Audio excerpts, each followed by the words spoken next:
Alrighty, well, hey there, everyone. John here with Crypto Top 10, coming at you with some of the more trending articles in crypto news space right now. As always, off the rip, thanks to all those who have subscribed. I really do appreciate it. And pop on down the description, check out their links of all the articles we talked about, so that way you can do some learning on your own. But hey, without further ado, let's hop in. First up, Yearn.finance founder announces a new Ethereum project, and it goes exactly as I thought it was going to. So, Yearn.finance creator Andre Cronje's quote, test in prod, unquote, method has become one of the most controversial development processes in the crypto space. We've talked about this prior on the channel, but for those of you who don't know, he likes to test his little side projects on like Ethereum's main chain, and the last time he did this, he posted some updates of it. People found out which wallet address he was sending stuff to, and they tried to buy a bunch of these coins that weren't technically available for distribution, but because they were on the mainnet, they were able to, and it led to a lot of people losing a lot of money, and it caused a bunch of problems. Cronje said he'd make some adjustments, but he would continue to test on the mainnet. He would just try to hide the wallet addresses and things like that. And he made it very clear then, and he does now, you will lose money if you put things into this. These are just experiments. So, that being said, the most recent launch of a Cronje project on the Ethereum mainnet has rekindled this criticism. Deployed approximately 48, according to this article, years ago, I'm assuming they meant hours, the experimental smart contracts have received nearly 6 million buckaroonies despite his warnings. So the project received attention after a publication in Medium entitled Crypto Economics, Perpetual Liquidity, and IL Offsets. So basically he's trying to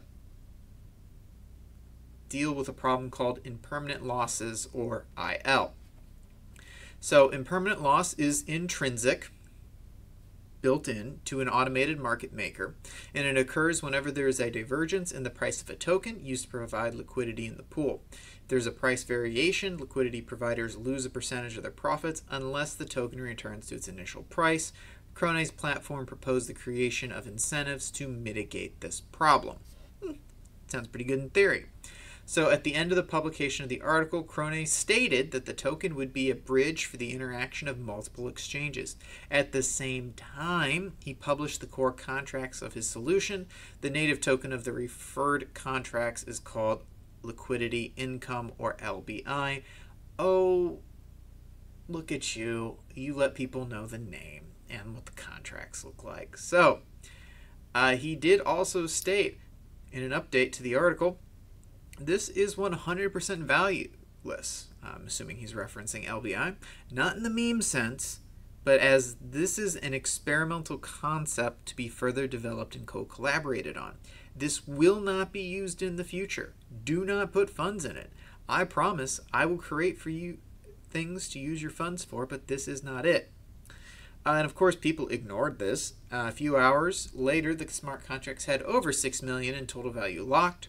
One of the many users who participated in the experiment deposited 1,000 Ethereum to acquire the token, which then presented a 90% loss. Which, you know, duh. Like, he's made it very obvious. Like, people will come down on either side of this. My personal opinion is he's made it very obvious. I'm doing this. I'm experimenting on this. And if you put money into these things, you will lose because they're experiments and they're not intended to be anything other than that. And I can discontinue them at any time. So, don't know what to tell you. That's the risk you play. It's the risk you take when you decide to play around like this. I have no sympathy for that person. You just lost out on 1,000 Ethereum. Like, you could just do so much with that. Like, it just, no words, obviously. So let's just hop on over to the next thing. So USDC coin is continuing to move away from Ethereum. Yeah, how about that? Uh-oh, where's my highlighted stuffs? I swear. So, well, apparently it decided to stop. So, the USDC stablecoin is going to be heading to Stellar blockchain network early next year. This is going to be the third blockchain network the USDC is going to be on after Ethereum and Algorand, which we did talk about Algorand on this channel. For those of you who don't know, USDC is a dollar peg stablecoin managed by Circle and Coinbase. Circle will add the support to Stellar's vast array of products, among them payment tools, infrastructure APIs, and business account products by the first quarter of next year. So spring 2021, not too bad. That means that these businesses can start using the Stellarized version of USDC here pretty soon. The support for Stellar doesn't come out of nowhere. Circle has long sought to end its dependence on Ethereum, which makes sense to me. You probably want to spread yourself out over as many different blockchains as you can in this type of situation. I don't see any problem with it. I know Tether has done similar things. They migrated a lot of stuff to Tron and then actually moved some stuff off of Tron back. So it's this whole thing. But yeah, no, Ethereum did Algorand earlier. Circle did Algorand earlier this year, and now they're opening up Stellar. Stellar is far smaller than Ethereum. Market cap of Stellar is $1.5 billion, with Ethereum being like 42, so quite a bit. But the addition of USDC to Stellar will allow us to continue to expand our global reach in pursuit of this mission, while opening up new avenues for growth and innovation for the developers and businesses building on the network, said Danelle Dixon, CEO and Executive Director of the Stellar Development Foundation, which is a foundation that really pushes Stellar's development. I've actually been really impressed with all the things they've done. We've talked about them on the channel prior to this. I'm trying to remember, it was a month or two ago. Quite nice. This is a really good get for Stellar, and really good for USDC as well. Branching out is never a bad thing.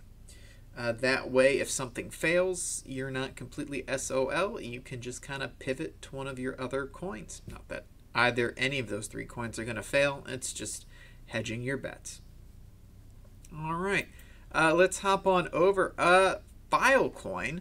Yeah, for those of you who don't know, Filecoin is a system from Protocol Labs meant to be both a decentralized file storage and content distribution network in one. The Filecoin team wrote in a post announcing that transition block number for mainnet launch signifies prosperity for life in Chinese, which was chosen to honor the epic contribution by our Chinese mining community to Filecoin's long-term success. Wow, that's nice. If you haven't figured out by now, Filecoin's going to mainnet finally at block 14.8888. at approximately 1444 UTC, so Filecoin tokens will begin distributing. The new token is very likely to make history as the fastest newly live blockchain to reach a market cap of over $1 billion, though we're not going to really know for certain until Filecoins start hitting the market. So it should be noted that the tokens distributed will basically all be subject to what's called a vesting schedule. So only a small portion of the total supply of 2 billion FIL will be circulating from the get-go. Block Explorers currently show a circulating supply of about 10.4 million. Futures are trading at $55.63 according to Crypto.com, which would place the market cap at about 578 million. Not too shabby. The circulating supply at launch should be much smaller than the 200 million tokens sold in the 2017 ICO, making for a vastly smaller market cap by convention. Still not too bad. Filecoin is pivoted around exactly that, online file storage, decentralized file storage. It's a really interesting idea. Basically, mining adds storage space to the network, and you can put things in there. It's an interesting project. I really like it. CoinList is kind of like the parent-ish company of it, and they're playing a key role in the distribution of the file tokens. They're managing 55% of said distribution for all the ICO participants who did not indicate a self-custody or external solution for the distribution. So basically, if you didn't tell us what you're going to do, we're going to manage it for you. Makes sense? But yeah, no, we've talked about this before. They've had a couple different like Filecoin storage mining contests and preparation leading up to this, so I'm glad they're finally going live. Ever since their ICO in 2017, it's been a long road for them. People say, you know, Cardano takes forever. These guys took a while, but now that they're finally here, it's looking like they're gonna take the world by storm. So good for them. All right, well, hopping on over, let's talk about Polkadot and how it's going to be getting wrapped Bitcoin in early 2021. So, Polkadot is one of the biggest cryptocurrency projects, currently ranked 8 in terms of total market cap.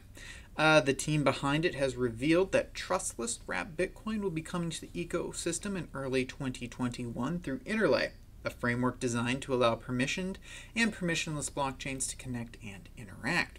So according to a new release, it's set out to introduce Polkadot's first trustless wrapped Bitcoin in early 2021. It's going to be called Polka BTC. Of course it is. It's aimed at making and marking a critical step towards an entirely interoperable ecosystem, which is Polkadot's big thing. They want everything to talk and play nice and communicate, using the Polkadot system, of course, but that's neither here nor there. Previously, Interlay had released a technical specification and a working POC implementation. Following a successful pilot project, the team is now expediting efforts to complete the Bitcoin parachain in the first quarter of next year. And it's funded by a follow-up grant provided by the Web3 Foundation. So they've been doing things.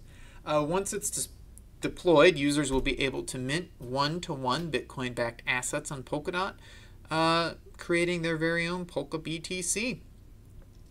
So right off the bat, Polka BTC is trustless, just kind of like Ren's Bitcoin solution. The bridge that it's using has no central authority, as it's run by a decentralized network of individuals, companies, and community members. And it's entirely open, as anyone can participate in the bridge's operation. So I'm liking this. It's a pretty interesting little project. For those of you who don't know, there's about 105,000 Bitcoins wrapped up on Ethereum right now. So Bitcoin seems to be wanting to do similar things. Of course, everything on Ethereum is largely due to DeFi, so Polka's going to be jumping into that scene soon enough. Don't you worry. Polkadot, dumbest name I've ever heard, but an impressive project. So, there we go. Alrighty, let's talk about DeFi again a little bit. So, in a recent survey by cryptocurrency data aggregator CryptoCompare, it shows that centralized exchange operators overall do not see the emergence of decentralized trading as a threat despite their growing volume. So, in its September exchange review, CryptoCompare asked 26 of the leading venues in the space how likely it was for DEX liquidity to overtake that of centralized exchanges in the next 2 years. 70% of those interviewed said that they won't, due to their lack of liquidity. So, womp womp.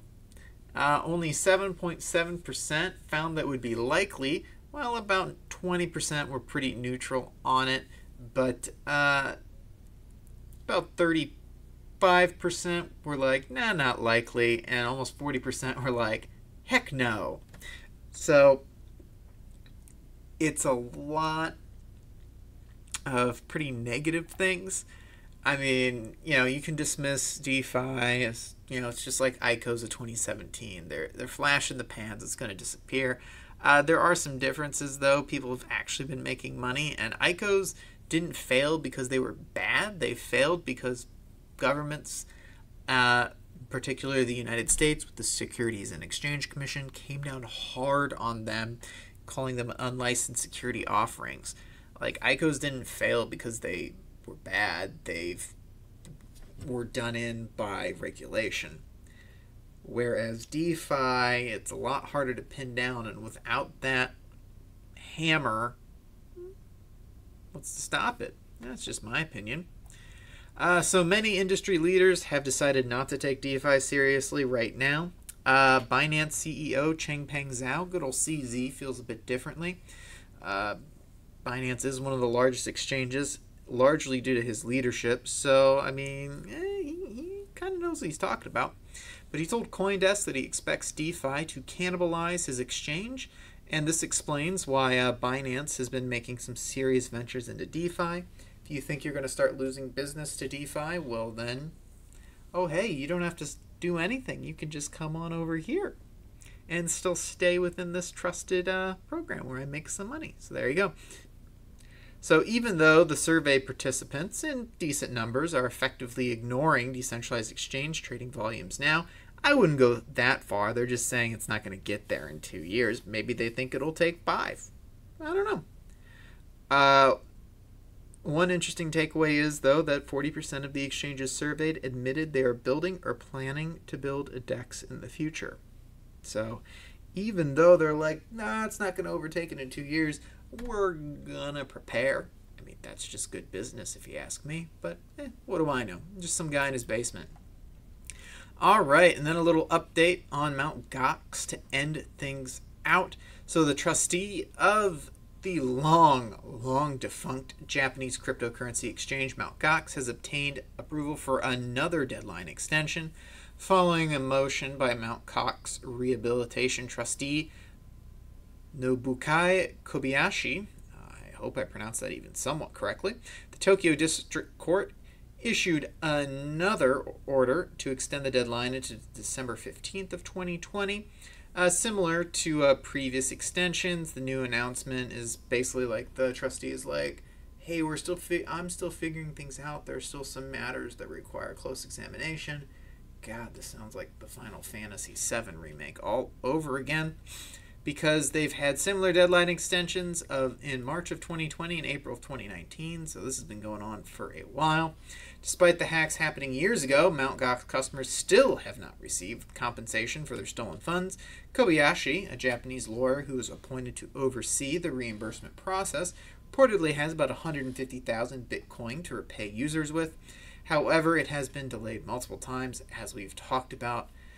Maybe someday these people get their money back. I mean, when Mt. Gox was hacked, Bitcoin was trading at like $400. So if you do end up getting some Bitcoin, I mean, you know, if you had $400 worth of Bitcoin then, you now have $11,100 of Bitcoin then. Imagine anyone who had $20,000 of Bitcoin back then. They're sitting pretty. So one day, don't worry, your prince will come. Alrighty, let's take a look. Now that we're done with the trending articles in the crypto news space, the top 10 coins by market cap. Kind of mixed bag here today. Looks like Bitcoin Cash being up almost 2% on the day is our winner chicken dinner. It's actually up 12% on the week, so it's doing pretty well. Polkadot is down 2.5%.